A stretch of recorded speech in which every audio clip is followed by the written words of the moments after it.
Have you ever waited so long for something that you started to doubt it would ever happen? That's where faith is truly tested, when the promise seems impossible and the waiting feels endless. Today, we're diving into Genesis 21, a story of promises fulfilled, consequences of impatience, and God's unwavering faithfulness. Let's discover how this ancient story speaks directly to your life right now. Genesis 21 opens with a miracle. The Lord visited Sarah as he had said. After decades of waiting, Sarah at 90 gives birth to Isaac, whose name means he laughs. God turned Sarah's laughter of disbelief into laughter of joy. Her miracle became a testimony for all to see. Isaac's birth wasn't just a family event, it was the fulfillment of God's covenant with Abraham. Abraham obeyed God by circumcising Isaac, marking him as part of God's promise. Their story reminds us, God's timing is perfect, even if it takes years. Don't give up in your season of waiting. When God fulfills his promise, your joy will be greater than you imagined. Hold on, your Isaac is coming. God is always faithful to what he has spoken. Abraham celebrates Isaac's weaning with a great feast, a moment of joy and fulfillment. Laughter fills the air, and the family gathers to honor the child who represents the promise God made to Abraham and Sarah. For a brief moment, it seems as if all the waiting, the struggles, and the doubts have faded away, replaced by hope and unity. But peace is quickly shattered. Sarah sees Ishmael, Hagar's son, mocking Isaac. The joy of the celebration is pierced by tension, as old wounds and rivalries resurface in the midst of the festivities.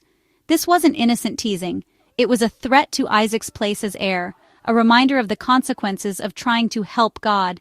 Ishmael's actions echo the complicated history between Sarah and Hagar, and the pain of decisions made in impatience. Sarah demands, "Cast out this bondwoman and her son." The family is torn. Her words are sharp, but they come from a place of fierce protection for her son and the promise he represents. Sometimes, protecting God's promise means making painful separations.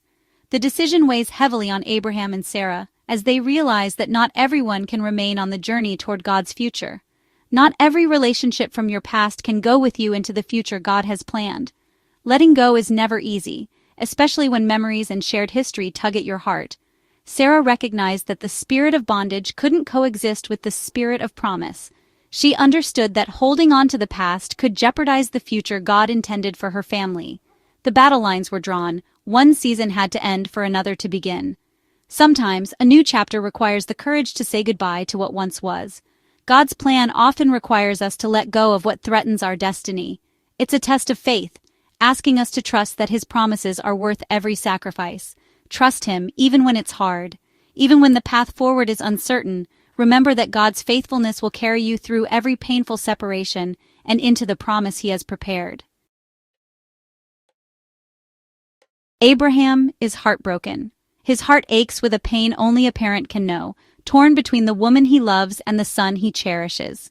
Sarah's demand weighs heavily on him, and the tension in his home is almost unbearable. He stands at a crossroads, forced to choose between peace in his household and the bond with his firstborn. In his pain, Abraham turns to God, seeking comfort and guidance. God speaks, "Listen to Sarah, for through Isaac your offspring will be reckoned.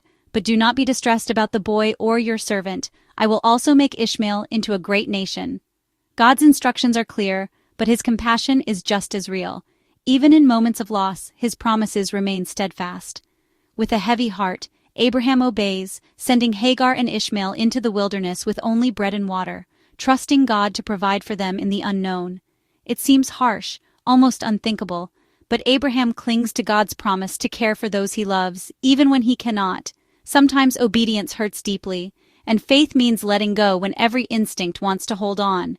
Yet God's faithfulness covers every side of the story, even the parts we don't understand. God doesn't discard people. He has a plan for everyone, even those cast out or left behind. No one is forgotten in his story. Abraham's radical obedience shows us, trust God, even when the path is painful and the future is uncertain. When you let go in faith, God's mercy meets those you release, and his love goes with them wherever they journey. The story isn't over for Hagar and Ishmael. Their journey is just beginning, and God's eyes are on them every step of the way. God's promises reach beyond our understanding, shining hope into the darkest places and the loneliest journeys.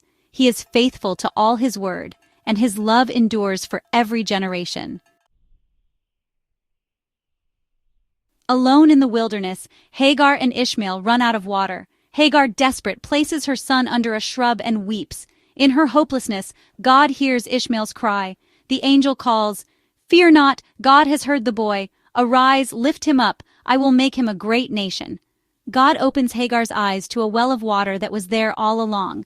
Sometimes our provision is right in front of us, but fear clouds our vision. When we listen to God, he reveals solutions we couldn't see before. God was with Ishmael as he grew, fulfilling his promise. Even in exile, God's care is constant. No one is forgotten in God's story.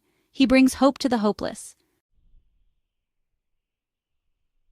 The focus shifts back to Abraham, now living among the Philistines. King Abimelech recognizes God's favor on Abraham and seeks a peace treaty. When you walk with God, even outsiders notice his blessing on your life. Abraham agrees, but also addresses a conflict over a stolen well. He confronts Abimelech honestly, and the issue is resolved peacefully. Abraham marks the agreement with a gift and names the place Beersheba, Well of the Oath. In every place of peace, Abraham worships, acknowledging God as the source of his security. True peace comes from honest relationships and a heart of worship. Let your life testify to God's faithfulness, even in your dealings with others. Make every blessing a place of worship. So, what does Genesis 21 mean for us today? How can we take these ancient stories and apply them to our own lives, our own struggles, and our own journeys of faith? First, God's faithfulness is unchanging. He keeps his promises no matter how long the wait. Even when circumstances seem impossible or when hope feels distant, God is still working behind the scenes. Like Abraham and Sarah, we may not always understand his timing, but we can trust that he is always true to his word. Second, sometimes protecting your promise means letting go of what threatens it, even if it's painful. There are moments when we must release old habits, relationships, or dreams that no longer align with God's plan for us. It's not easy, but it's necessary for growth and for the fulfillment of what God has spoken over our lives. Third, if you feel like Hagar, abandoned and hopeless, know that God sees you, hears you, and has provision waiting. Even in your loneliest moments, you are not invisible to him. He is attentive to your cries and cares deeply about your needs, providing hope and resources in unexpected ways. Ask him to open your eyes to the well in your wilderness. Sometimes the answer you need is already nearby. You just need God's perspective to see it. Don't be afraid to pray for clarity and trust that he will guide you to what you need most.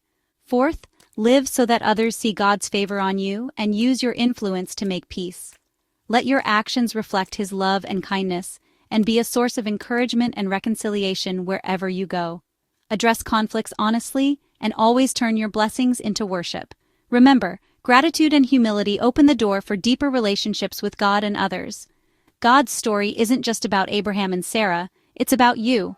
Their journey of faith is an invitation for you to trust God with your own story, no matter where you are or what you face. Hold on to his promise, trust his timing, and let your life be a testimony of his faithfulness. Every step you take in faith becomes part of a bigger story that God is writing through you.